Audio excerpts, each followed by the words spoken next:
de la Pachamama, bienvenidos a un nuevo video de Claux.7. El día de hoy, como se pueden dar cuenta, miren lo que tengo a mis espaldas.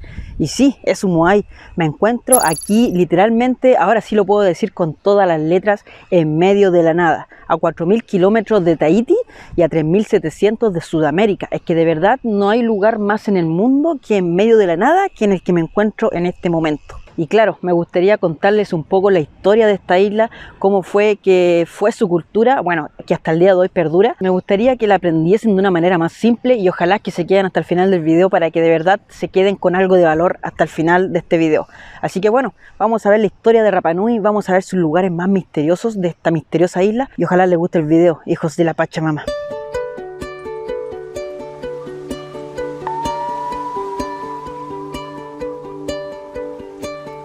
Bueno amigos, todo comienza aquí, en donde está el estadio que tienen aquí en Rapa Nui, que le hicieron de pasto sintético, muy bonito la verdad.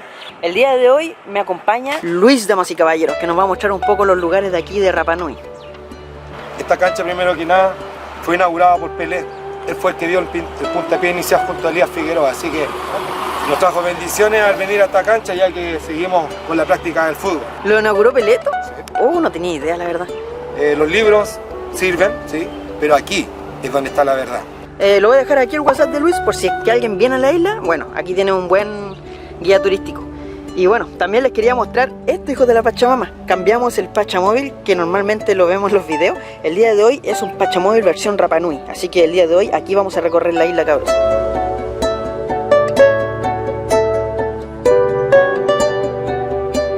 Y bueno amigos, todo comienza aquí en la calle principal que estamos viendo ahora.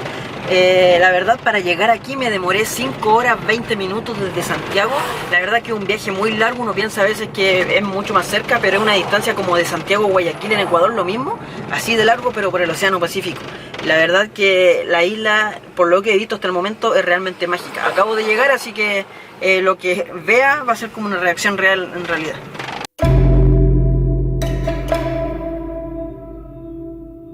Pero bueno, hijos de la Pachamama, para comenzar esta historia en esta misteriosa y única isla aquí en el planeta, podríamos decir, debo comenzar aquí, en la playa de Anaquena, cerca del año 400 después de Cristo, en una playa, la verdad, que es realmente hermosa. Yo no sé si se logrará ver en la pantalla, miren para atrás.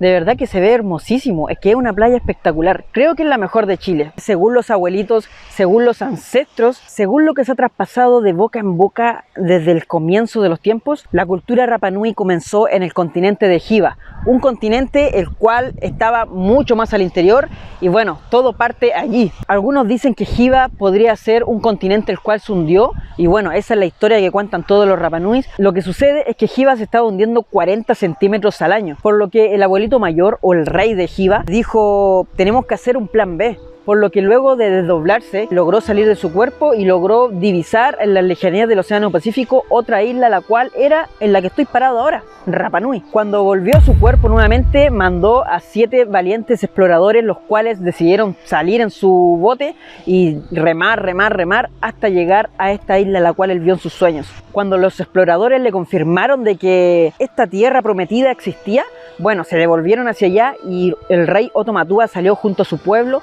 y junto con ello trajo el primer moai y 69 tablillas en donde estaba toda la historia de Hiva y desembarcó, adivinen dónde, acá atrás mío, donde está la playa de Anaquena. Junto con las 69 tablillas también traía el poderoso maná. El maná era un poder sobrenatural, un poder el cual solamente algunas personas lo poseían, con decirle que solamente a los que tenían el maná les hacían un moai, un poder que de verdad solamente algunos los tenían. Este sabio rey decidió bautizar a este lugar como Tepito Tejenúa, el ombligo del mundo.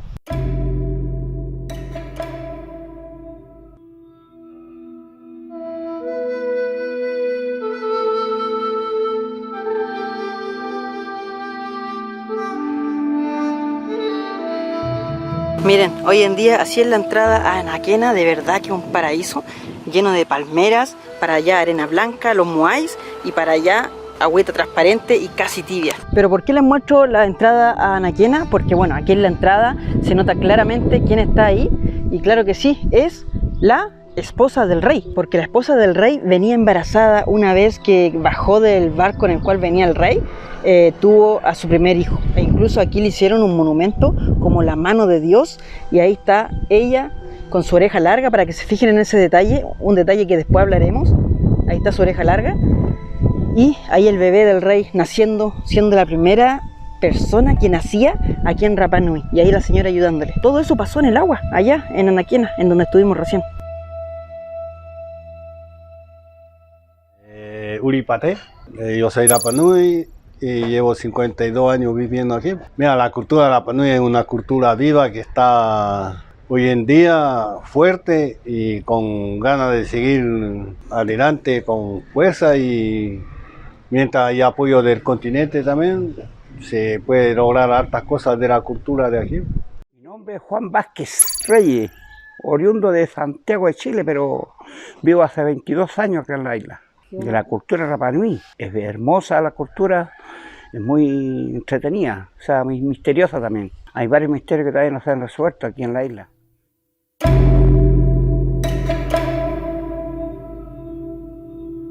Rapa Nui es un lugar de origen volcánico. Aquí, para que saliera la isla, explotó un volcán, luego explotó otro y así se fue formando la isla. Así como les digo, es un lugar de origen volcánico, no sé si se darán cuenta, pero hay mucho viento ahora, también un lugar de mucho viento, y la característica es que hay un pastito de 50 centímetros y eso es todo. Pero este rey logró que floreciera caña de azúcar, flame, plátano, camote, etcétera. Pero ¿cómo lo hizo en un lugar tan inhóspito como este? Bueno, la verdad es que él al llegar hizo sus invernaderos. Aquí igual nos damos cuenta de la sabiduría que tenía esta cultura Rapa Nui, que teniendo todo en contra, igual logró plantar para comer. Manabáes le denominaron, y eran de 2 metros de profundidad y aparte con un microclima. Muchos científicos nunca se explicaron cómo lo hicieron, pero bueno, para los Rapa Nui esto tenía un solo significado, y era el poder del mana. Con el poder del mana hacían florecer sus huertos, sus frutas y todo. El mana está en todas partes, el mana está en todas partes donde está el ser humano que quiere hacer algo bueno. Ahí está el mana. Sentí el poder de la cultura, y sentí el poder del moai, sentí el poder de la pintura corporal que nos ponemos. Todo eso se compromete en uno solo, y se siente en forma fuerte.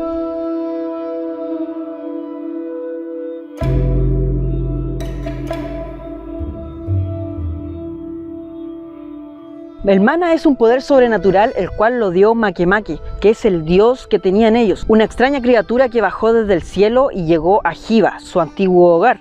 Y aquel dios tuvo hijos, y estos fueron los viejos sabios, los viejos que podían tener este poder. Y desde luego ellos quedaron disfrutando de este poder y fueron denominados reyes, y bueno, eran los líderes de los lugares. Su característica era que se dejaban las orejas largas, tenían expansiones y bueno, estaban por sobre las personas como nosotros, así, de orejas pequeñas. Según los antiguos Rapa Nuis, este mana era utilizado como para beneficio del pueblo y de la comunidad. Y este mismo mana también se dice que podía ser como una especie de telequinesis, que podía mover las grandes piedras para los mismos invernaderos que ellos hacían. Y también se dice, algunos dicen que también eran para mover los moais, que son enormes, gigantescos pedazos de piedra que hasta el día de hoy no me explico cómo lo movieron. Existe una explicación, pero bueno, no sé la verdad. Bueno, ahí los vamos a ver, así que tranquilo. Pero miren, ahí atrás hay una palmera y está dentro de un invernadero de los que yo les decía que instaló el rey aquí en Rapa Nui.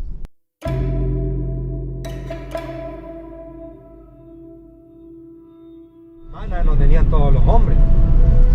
Solo algunos hombres tenían el mana. Son hombres tan especiales que después se le hace un culto religioso para hacer el moai, para venerarlo después de muerto.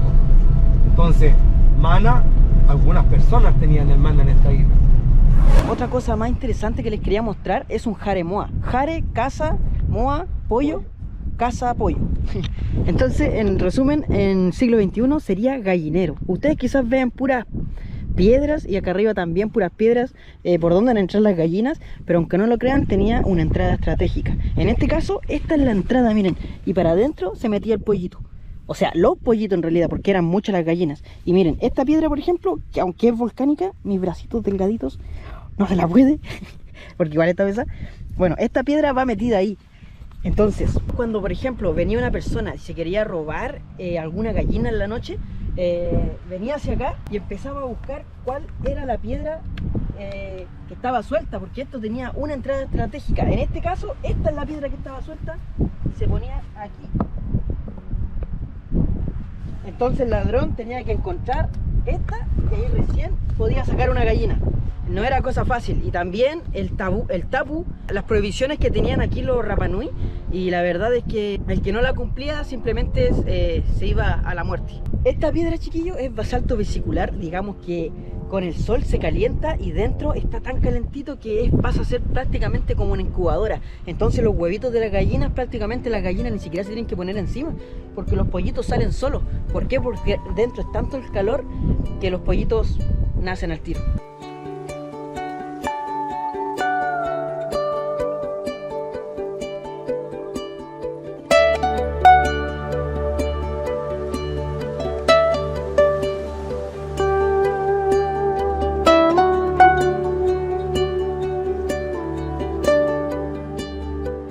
Se dice que existen cerca de 1000 moais por la isla. Bueno, se dice también que son 400 los que están enterrados, sumergidos a la orilla de la isla. El resto está repartido por toda la isla sobre altares, o si no, derribados, ubicados estratégicamente aquí en la isla. La verdad es que estas colosales estatuas son realmente gigantes. Uno las ve, pero la verdad nunca asimila cómo es en verdad. Y también son muchos los mitos que giran en torno a ellos. Los moais son nuestra parte de nuestra vida cotidiana aquí en la isla, en nuestros padres, en nuestros que nos dejaron nuestros ancestros, y los cuidamos más que nunca, porque sin eso nosotros no seríamos Rapanui nomás, pero no seríamos representados por algo. Por eso está el moai que nos representa a nosotros como Rapanui, y qué más que nuestros ancestros que están ahí, que está con nosotros. Este es el volcán Ranuaraku. Ahí en las paredes, no sé si se alcanzará a ver para allá arriba, ahí construían los moai, literal. Y miren, aquí no sé si se alcanzan a ver, pero ese es un moai. Ahí está su cabeza, su cara y su cuerpo, pero obviamente no alcanzaron a terminarlo. Ahí estaba, y se nota, y ahí pasa desapercibido entre medio del cerro, impresionante.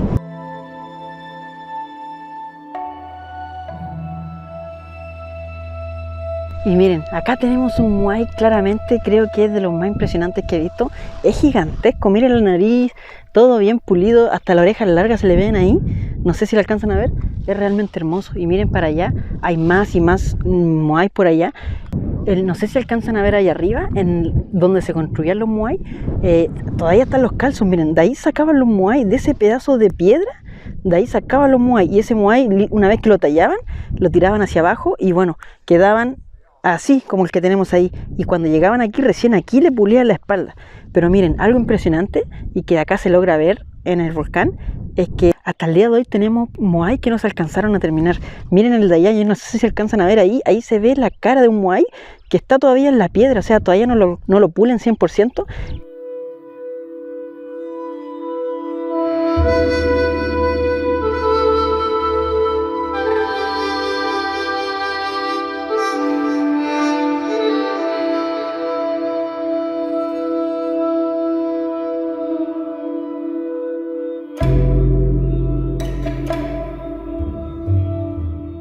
Desde este punto yo encuentro que es el lugar donde más fácil se logra comprender cómo era el proceso de traslado y también cómo era la fabricación de los moai. Y miren, se los voy a mostrar para que lo entiendan. Miren, aquí está el volcán donde se construían los moais. Y miren allí cómo se tallaba la piedra. Yo aquí en detalle logro ver ahí cómo está el cincel con el que tallaban, y bueno, ahí el moai que aún no terminan de construir, que los tallaban en la misma piedra, no era que sacaran la piedra y después lo construyeran. Después el moai lo tiraban hacia abajo, como lo pueden ver, y caían allá abajo. Una vez que caían allá abajo, le tallaban la espalda bien y luego se lo llevaban hacia allá. Y miren, ahí se ve claramente el camino para allá por donde se llevaban los moai. Y también se ve cómo van cayendo los moai y quedando tirados cuando se les partían, porque obviamente los moai se partían, a ese se le partió la cabeza. Por allá hay otros más botados y así iban quedando botados los que se iban partiendo y vuelta a hacer lo mismo. O sea, de que era algo sutil, era algo sutil. Aquí también hay varios moai botados. No sé si alcanzan a ver esto, que de verdad lo encuentro impresionante. Es el moai más grande, miren qué gigante. ¿Lo vieron? Aquí está, ahí está, miren. Ese es el moai, y miren lo largo que es, 21 metros, 180 toneladas. De verdad, transportar esto era una obra de arte. Miren, allí quedó un pedazo de cabeza de moai y el cuerpo rodó y se vino para acá y quedó aquí. Aquí está la otra parte del moai.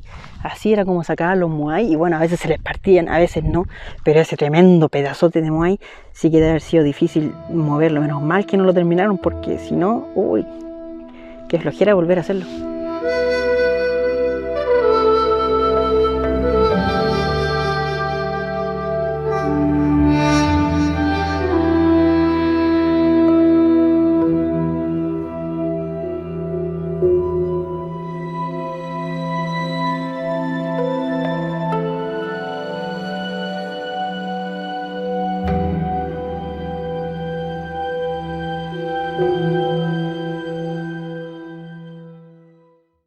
Y wow, miren amigos, lo que acabo de ver aquí es realmente también impresionante. Se ve claramente el moai ahí escondido, sin terminar obviamente, el de acá también.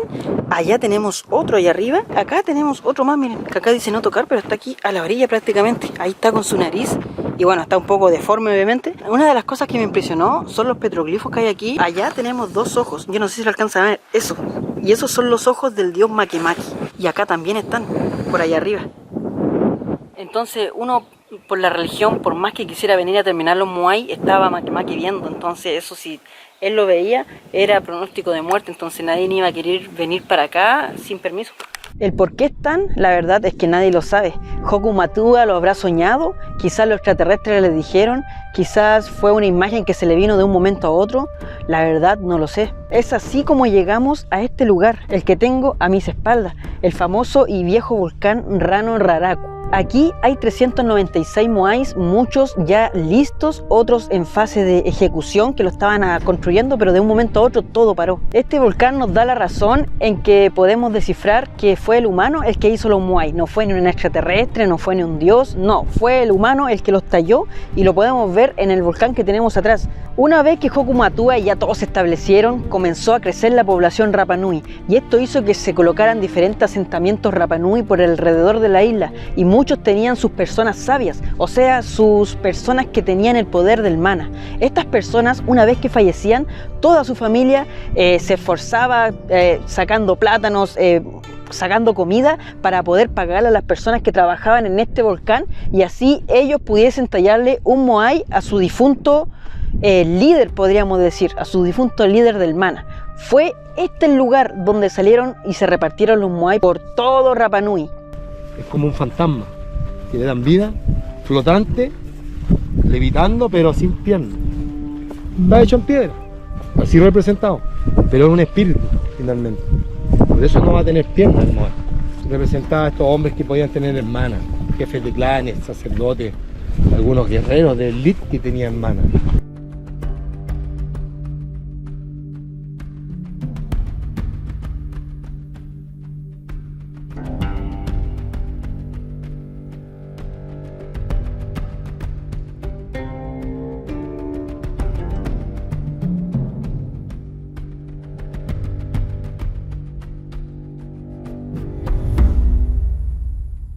Cuando la persona moría, el moai desde aquí era transportado al lugar donde estaban los restos de esta persona o el pueblito que lo había pedido. Cuando llegaban al lugar donde iba a quedar el moai, ahí los artesanos de aquí iban para allá y aplicaban los últimos detalles, que era abrirle los ojos al moai y colocarle un coral blanco en los ojos, cosa de darle vida a este moai. Y de esta manera se creía que el moai ya era reencarnado por el líder que tenía sus restos bajo este mismo moai. Esta señal terrorífica simbolizaba que ya el moai tenía el poder del mana y siempre estaba mirando hacia la misma isla, siempre mirando hacia su pueblo y entregándole el mana a la población donde él vivía antes, dejándole ese poder a ellos. Entonces ellos se sentían seguros con el moai al frente mirándolos día y noche.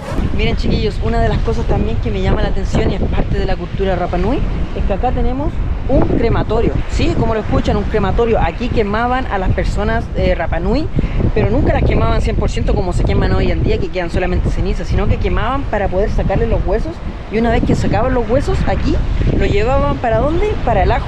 El ajo es el que tenemos ahí donde están los moai parados. Bueno, el día de hoy no están parados, pero ahí estuvieron en ese momento parados y antes de que llegase el moai, se llevaban los huesitos y los colocaban en el ajo y luego que estaban los huesitos llegaba el moai, como el que tenemos acá, miren. Si se dan cuenta no tiene ojo. Pero entonces cuando la persona ya estaba con su huesito ahí, colocaban el moai encima, recién ahí le tallaban los ojos y luego colocaban el ojo blanco de coral para darle vida a este moai y que se reencarnara la persona que había muerto en este moai.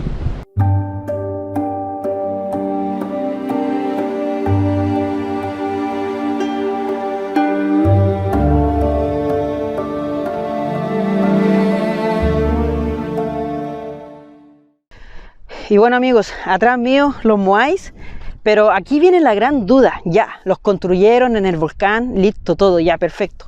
Pero transportar una estatua de 5 metros y 30.000 kilogramos no es tarea fácil, y menos en ese tiempo. O sea, es que, no sé, si lo hicieron manualmente, lo aplaudo de verdad, porque se lo merece la cultura Rapa Nui. Es que es algo que yo creo que hoy en día solamente con máquinas lo podríamos hacer, y con máquinas grandes. Y para más remate, para poner la guinda a la torta, después colocar un sombrero, bueno, que no era un sombrero, sino que era el mismo pelo, pero colocarle eso que parece sombrero, de 8 toneladas, 8.000 kilogramos. ¡Wow! Te aplaudo 2 veces, cultura Rapa Nui, de verdad.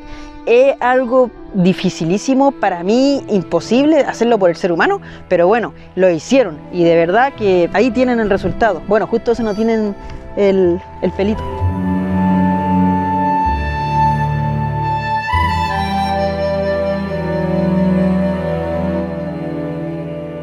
Hay muchas hipótesis de cómo hicieron mover estas grandes moles, estas grandes estatuas, pero la que más convence es de que lo amarraban con cordeles, con cuerdas bien gruesas, y lo hacían prácticamente como caminar, así como de un lado para otro, como que si fuese una lavadora, algo así. Eso es lo más lógico y lo que más se piensa. Ahora, si le preguntan realmente a un Rapa Nui, te dirá obviamente que fue el poder del mana. El mana hacía todo en esta isla, es el poder absoluto. Y bueno, los grandes sabios ellos mismos movían con el poder del mana los moais a diferentes partes de la isla. Ustedes pensarán quizás que una isla chiquitita como Los Monitos. No, la verdad es que es bastante larga. En auto te demoras 15 minutos, 20 minutos en auto de lado a lado. Entonces, de verdad, mover una estatua de tantas toneladas no es tarea fácil. Mira, nosotros, nuestra psicología, que nos dijeron a nosotros cómo se hacían los moai, para moverse es puro poder.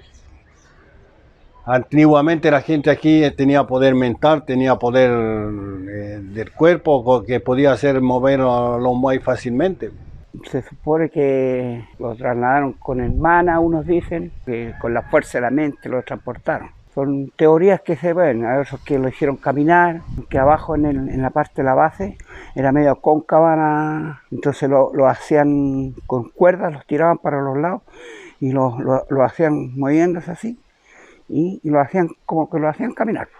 Y todavía no se descifra bien cómo realmente pudieron moverse esos tremendas moles de piedra.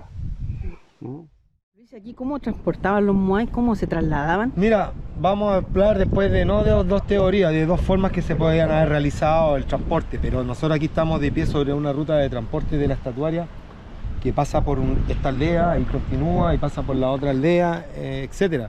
Entonces, claro, yo a medida que se van cargando la estatuaria y viene mi moai en camino, a esta aldea corresponde, lo bajamos desde acá y lo desplazamos más hacia el centro para llevarlo ya a la plataforma, o como se ve acá abajo, que no alcanzó a ser subido en esta plataforma y finalmente quedó tumbado boca abajo.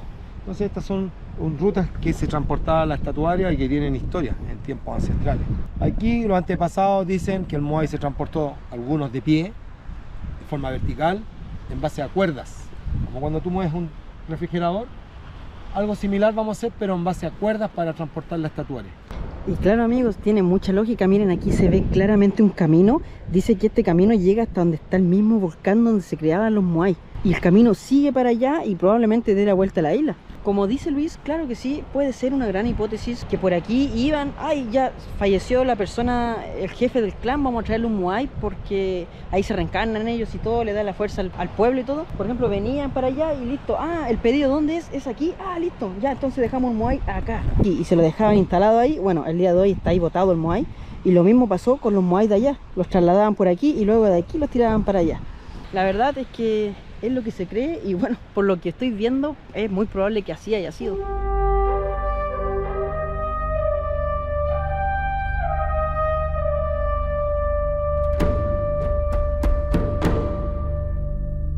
Pero también el tema de las cuerdas tampoco me convence tanto. Y miren, para que vean, también les contaré una historia pequeñita. El Moai de Tongariki en 1988 fue sacado de este lugar y llevado a una exposición en Japón, en Osaka. Lo trataron con el máximo de cuidado, lo movieron con cuerdas y todo. Pero aún así, con el máximo de cuidado, la palangolita, que es la piedra volcánica con la que se hacen los moais, aún así se dañó. Es que con el máximo de cuidado, aún así, el moai quedó marcado para siempre y es... No sé si se alcanzará a ver, creo que no se alcanza a ver, pero es el que está allá y lo vamos a ir a ver ahora además cerquita, pero es que hasta el día de hoy tiene marcadas las cuerdas. Entonces, sí, siendo que no es el moai más grande de la isla, hay moai de muchas toneladas y aún así no tienen ningún rasguño. Aquí está el moai que enviaron a Osaka para mostrarlo en una exhibición y miren, si se dan cuenta ahí, se nota que lo movieron con cuerdas. Entonces eso igual llama la atención. ¿Por qué si este lo movieron con cuerdas y los otros no? Este se nota el tiro.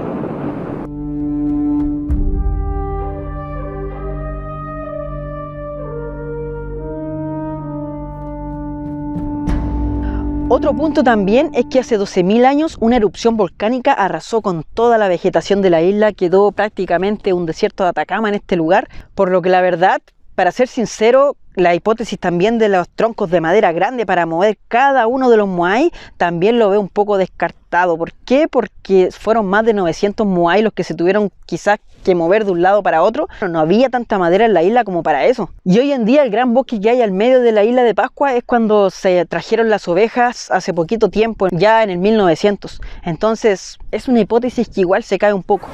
Y bueno, hijos de la Pachamama, he llegado a Tongariki, un lugar la verdad donde están los moai ya restaurados, muy bonito la verdad, como era en el momento. Ahí se está asomando un moai, bueno, ya si se están asomando se los muestro, ahí están damas y caballeros, de verdad qué bonito que se ve, realmente hermoso. Acá la gente viene a esperar el amanecer y dicen que el 21 de diciembre, como era típico, los mayas, los aztecas, los incas y los Rapanui estaban todos, eran de verdad grandes sabios, una cultura muy sabia, y todo está orientado con la Vía Láctea, con las estrellas, con los solsticios de invierno, de verano. Y acá justo en el solsticio de verano, justo sale el sol desde el mar y llega hasta la mitad del Aju, que es esta plataforma ceremonial. Lo más triste de aquí fue que allá tenemos un moai solito. Ese es el moai de Osaka, el que enviaron a Osaka, y lo enviaron para poder restaurar todo esto, porque todo esto estaban tirados en el suelo, porque vino una ola con el tsunami de Valdivia del 1960 y arrasó con todos los moai, los tiró por allá, los tiró por acá. Miren, por ejemplo, el moai que tenemos ahí es uno de esos, quedó tirado por allá. Una ola de más de 12 metros arrasó con todo este lugar, imagínense hacia arriba, tanto más grande que ese moai, pasó por encima de ese moai, que ya es grande, de 9 metros aproximadamente, y arrasó con todo. La verdad, triste, pero bueno, con el tiempo después se invirtió y se lograron restaurar, y el día de hoy están así los moai de este sector. Creo que este es uno de los sectores más bonitos de la isla, y de fondo el volcán donde se producían estos moais. Recién me saqué una foto aquí y se veían todos los moai para allá, la voy a colocar para que vean que soy un moai más. Miren, ahí hay todo tipo de moai. Ahí hay uno que tiene su parte de arriba, su pelo enrollado. Tenemos un moai gigante, ahí está largo. Ahí hay otro más gordito, miren, un ericito. Por ahí tenemos otro más y todos son diferentes. El segundo moai es de cara más perfecta. A ese moai lo enviaron a Nueva York. Le habían cortado la cabeza y estaba en Nueva York, pero en la restauración lo trajeron para acá.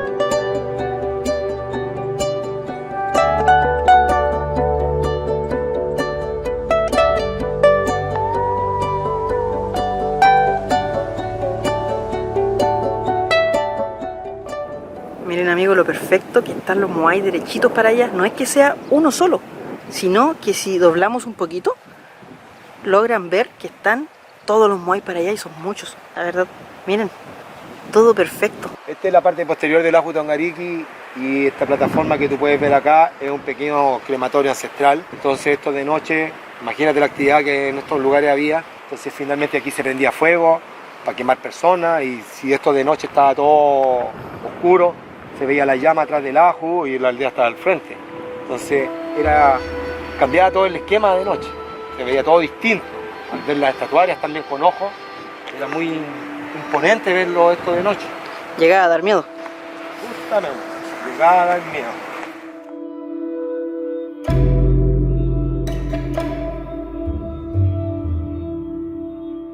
Pero bueno amigos, todo era tranquilidad en la isla, con su cultura, sus grupitos en diferentes puntos de la isla, hasta que llegó 1680, en donde producto de la falta de madera, la cual se consumía en demasía aquí en la isla, y ya iba quedando muy poquita madera, ya sea para construir botes para salir a pescar, ya sea para quizás mover moais, para quemar los cuerpos, porque acá se quemaban los cuerpos y después se sacaban los huesos y se dejaban en un sector ahí abajo del moai. Entonces para todo eso se necesitaba madera, y llegó obviamente el punto en el que ya no había más madera. Fue así como el hambre empezó a hacer que hubiesen conflictos internos, hasta que llegó el punto en el que los orejas cortas como yo se rebelaron ante los orejas largas, los que tenían expansiones, y bueno, se fueron con todo. Fue algo así como un estallido social, pero aquí en Rapa Nui. La isla jamás se recuperaría de esta terrible y cruenta batalla. En un tiempo más también se comenzarían a rebelar ante el rey. Y obviamente los moai, como los que tenemos a mi espalda, eran señal del rey, o sea, eran algo del rey. Por lo tanto, se ensañaron con todos los moai de la isla y terminaron derribándolos, quedando así como el que tengo a mi espalda hasta el día de hoy, 2022. Los moai están tal cual quedaron luego de esa rebelión.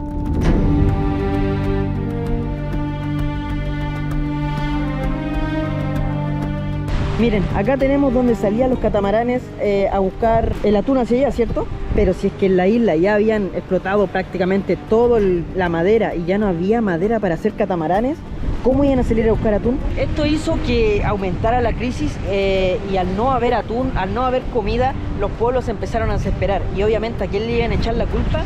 A los moais, que no estaban cumpliendo la tarea de dar el maná al pueblo para que éste no sufriera. Y en este caso ya se estaban sufriendo. Y el hambre hizo que se creara esta revuelta, y a la larga los moai terminaran así. Miren cómo tenemos el moai de allá, totalmente botado. Más allá hay otro para allá. Por allá tenemos la mitad de un moai. Acá tenemos el aju sagrado con todos los moai botados. Se dice que quedó la embarrada literalmente cuando una tribu venía corriendo y iba a atacar otra tribu que estaba, por ejemplo, a la orilla del mar. Lo primero que hacían era ir donde el moai y sacarle los ojos, taparle los ojos para que así se cortara el hechizo o la protección del mana que estaba sobre ese pueblo, y luego era derribado y finalmente atacaban con todo a la tribu que estaba en ese sector. Mujeres, niños y obviamente a los hombres los mataban.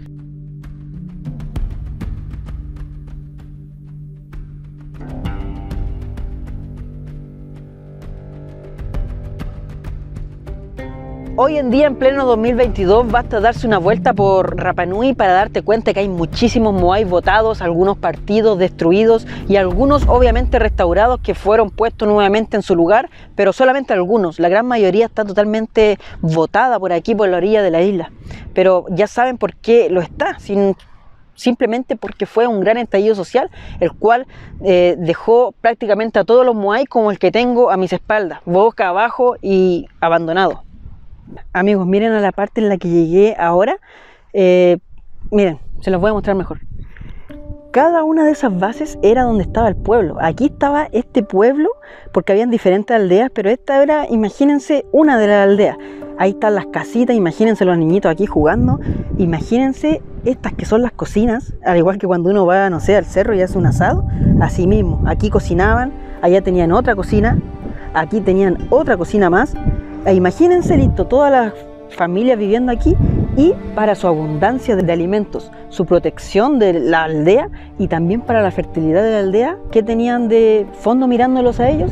Los moai, claro que sí, allá están los moai, hoy en día botados obviamente, pero todos imagínense con los ojos abiertos y mirando hacia acá, hacia la aldea que tenemos aquí. Ese era el objetivo de los moai. Si se dan cuenta, en todas las partes de la isla están siempre mirando hacia el interior de la isla, no hacia el mar, porque allá no protegen a nadie, pero acá ellos podían proteger a su pueblo. Ellos son los que tenían el mana, los que tenían el poder, y les daban eso. Era prácticamente como la reencarnación de los jefes de aldea, se reencarnaban en los moai y mantenían siempre cuidando a su pueblo. Mira, todos los moai de aquí se botaron todos, porque hubo tiempo de, hace mucho tiempo hubo guerras tribales donde se botaron casi todos los moai, aparte también los maremotos grandes que hubo en Chile, también llegó las olas aquí y botó los moai. Y los ajus que están parados es porque esos ajus los vinieron y los restauraron. El aju que está en Tongariki lo hizo los japoneses. Varios ajus que están parados fueron restaurados por los japoneses, pero el resto sigue en el suelo porque están quebrados el cuello, el cuerpo, están hechos tiras.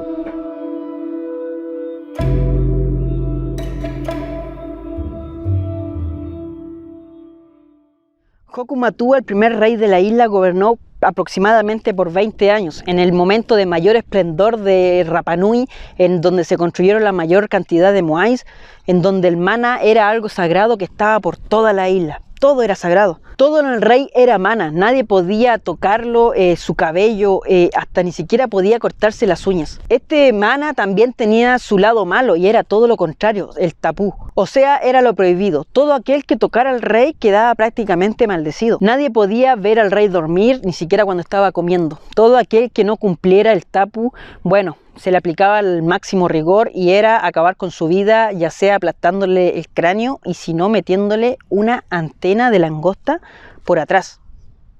Ustedes saben. Miren, yo no sé si se alcanzará a ver, es que acá igual es súper complicado como poder pasar y mostrarla ya mismo, porque miren, acá llega el camino de piedritas y de aquí para acá no te puedes pasar, son muy estrictos en eso y obviamente también uno tiene que ser respetuoso porque no es cualquier cosa, no son piedras normales, son cosas que de verdad son importantes para el pueblo Rapa Nui y hay que respetar. Pero miren, ahí arriba, la verdad es que no creo que lo vean, hay que estar aquí para verlo, está el moai chiquitito que les quería mostrar. Y miren ese gigante, claramente se ve en la cámara, pero como les digo, aquí hay que ser muy respetuoso, pero muy respetuoso con el tema de la cultura. Y miren, allá está el moai grande, hay al medio solamente un cuerpo sin cabeza y luego otro moai. Y miren lo que tenemos acá, una cabeza de un moai, literal, así tal cual como lo escuchan. Ahí está la cavidad de los ojos, la nariz, la boca y bueno, la pera o el mentón del moai. Impresionante. Y aquí lo tienen rodeado con una rejita de piedras que obviamente no puedo pasar para allá ni tampoco puedo tocar el moai porque hay que respetar. El respeto aquí es importantísimo en la isla, así que si es que vienen, el respeto es lo principal.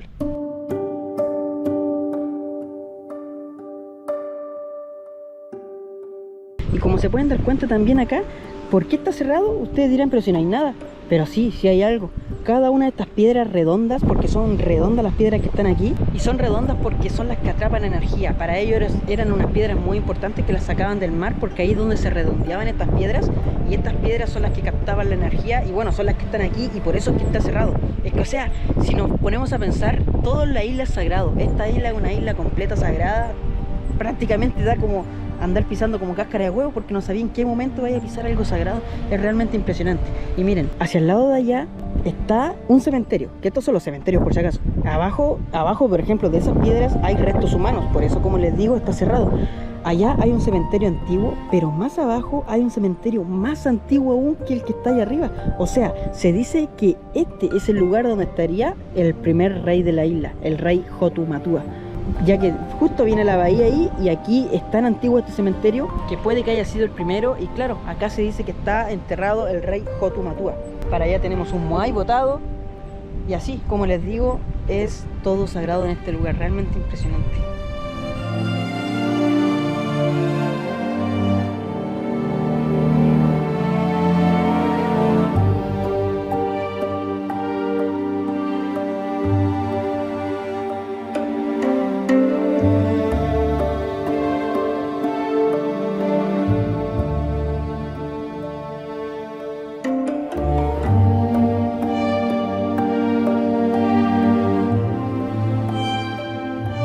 Fue así como llega el año 1722, en época de Pascua, en abril. Es aquí cuando llega el hombre blanco y le denomina Isla de Pascua. ¿Por qué? Porque fue justo en época de Pascua. Y desde ahí, por 100 años, habrán llegado más de 100 barcos a Rapa Nui. Con ello llegó la codicia, las enfermedades, la muerte y también la esclavitud a Rapa Nui. Por ejemplo, en 1882, 7 barcos peruanos llegaron acá mismo, por este mismo sector del mar, y capturaron a 1 millar de Rapa Nuis. Nadie los defendía, o sea, podían llegar y llevarse gente. Así lo hicieron varios barcos, lamentablemente, y así como estos 7 barcos peruanos se llevaron a 1 millar de Rapanuis, y dentro de ellos algunos coros, que eran los abuelitos, y más personas sabias, las cuales se las llevarían hacia las guaneras o azucareras en Perú, al igual que los esclavos chinos culís. Bueno, los llevaron junto a todos ellos y lo hicieron trabajar ahí con condiciones de esclavos, al igual que los chinos culís. Estaban todos juntos ahí. Fue tanta la codicia que solamente 15 años después Rapanui se encontraba al borde del colapso. Solo quedaban viviendo en la isla 130 personas. De verdad que son muy poquitos a los casi 11.000 o 15.000 que habían antes.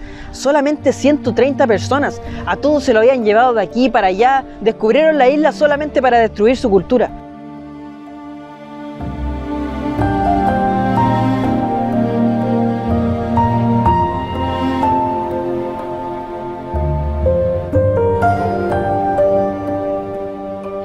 Finalmente todos los grandes sabios de la isla terminaron muriendo en las guaneras peruanas, como esclavos, y llevándose consigo a la tumba otro gran tesoro para la humanidad, y era la lectura de las tablillas Rongo Rongo, las cuales, como les dije al comienzo, traía el rey Otomatua, y en ellas venía la explicación desde Jiva hasta toda la cultura Rapanui. De verdad, ahí estaba la explicación almana, la explicación de cómo movieron los moai, la explicación de todo en su cultura. Pero lamentablemente eran solo algunos los que tenían el mana y eran los sabios para poder leer estas plantillas. Desde ese momento las plantillas quedaron, pero nunca más nadie supo leerlas. Hoy en día, de las 69 tablillas solo quedan 24 alrededor de los museos del mundo, pero lamentablemente nadie puede descifrarlas.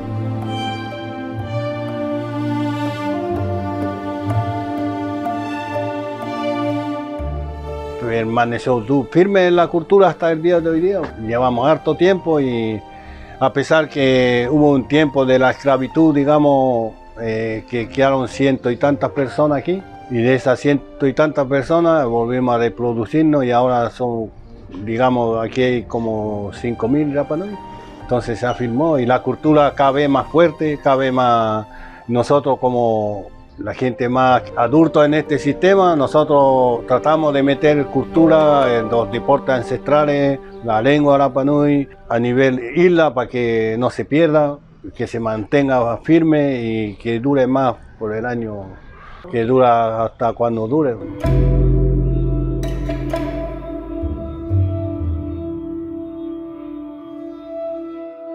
amigos, estamos aquí en el sur de la isla, en la Villa Orongo, una villa olímpica en la cual estaban los jefes de clanes esperando a que saliera el ganador del hombre pájaro. Esta es la villa, y ahí cada uno de esos cuadraditos son las puertas que tenían donde entraban ellos, y donde se quedaba cada jefe de clan esperando al ganador, que se suponía que estaba ahí al frente, porque esa es la isla de donde estaba el Manutara, que era el pájaro el cual ponía un huevito rojo único que aparecía ahí.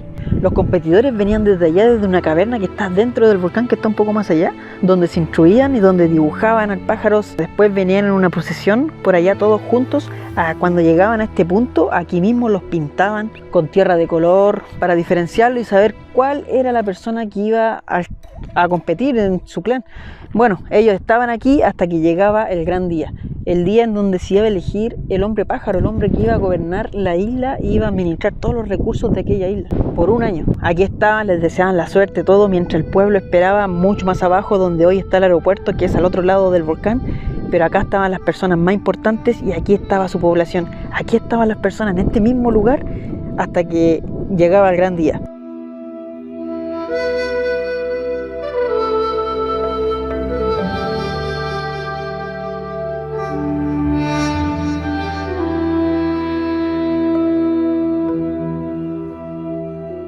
Cuando llegaba el gran día, ellos se iban hacia el lugar, hacia la parte más baja del volcán, el acantilado más bajo, 150 metros de altura. Desde ahí saltaban y comenzaban a nadar hacia allá. Tenían muchas formas de morir, era más fácil morir que ganar. Empezaban a nadar 1600 metros para llegar al islote que tenemos allá, al islote donde llegaba este pájaro al comienzo de la primavera. Y bueno, una vez que llegaban al punto, esperaban, y cuando ya llegaban a encontrar el huevo rojo, comenzaban a pelear, obviamente por el huevo, hasta que el que lo tenía se lo colocaba como en un sobrecito aquí en la cabeza. Comenzaban a dar y llegaba hasta el islote que tengo mucho más acá, no sé si se le alcanzan a ver, se le ve la puntita, ese de ahí, y arriba tiene una base, y en esa base gritaba su nombre y el nombre del clan al cual representaba. Miren amigos, en esta imagen se nota más aún la base donde se paraba el hombre pájaro y gritaba hacia acá.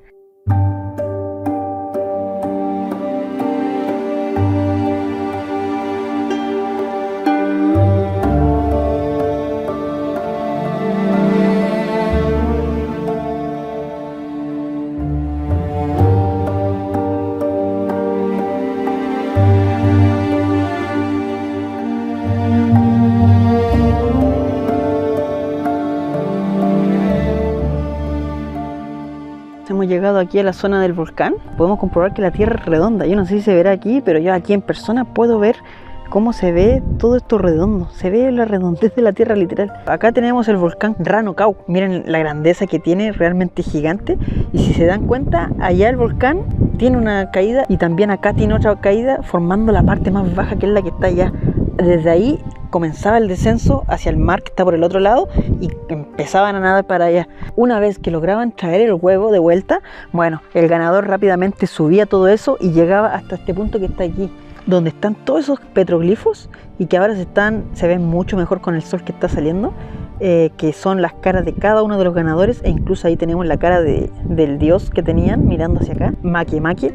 Y bueno, esa de ahí también es una casa. Ellos se ponían sobre la casa, mostraban el huevo. Luego que ya estaba el nuevo gobernador por un año, se lo llevaban tal cual era en Egipto, con palos, se lo llevaban encima, una procesión que la verdad que duraba bastante, porque llegar al otro lado de la isla igual es un poco lejos, entonces quizás se demoraran hasta días.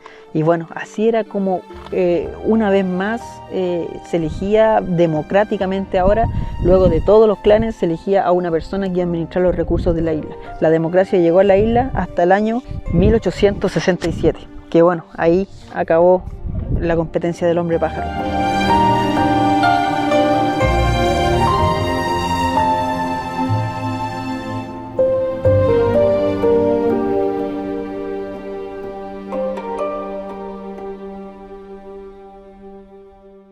¿Le mando un saludo a su hijo?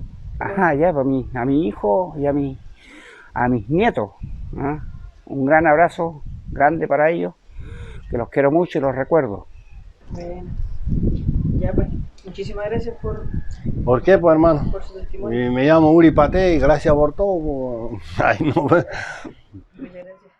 Y bueno, hijos de la Pachamama, realmente algo mágico. La verdad es que me di cuenta que los moai son algo mágico, la isla es algo mágico, el misterio está por todas partes, da para pensar muchas cosas, no solamente una, sino que son muchas.